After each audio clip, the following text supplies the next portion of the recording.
Витаминдер ағзаға жақсы сіңу үшін қай уақытта қабылдаған дұрыс? Витаминді май қышқылдарымен жақсы сіңетін болғандықтан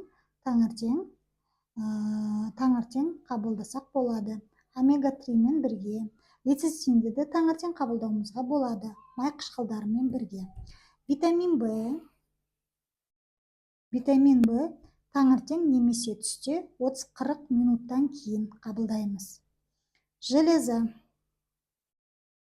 Железаны да таңертең немесе түсте 30-40 минуттан кейін қабылдасақ болады. Железаны, яғни темірді сүт өнімдері, кофе, чаймен қабылдауға болмайды. Цинк түстен кейін тамақтан кейін қабылдасақ болады. Кальций, магниймен қабылдауымызға болмайды. Магнийді ұйқымыз жақсы болу үшін жатар кезде 1 сағат бұрын қабылдаған дұрыс.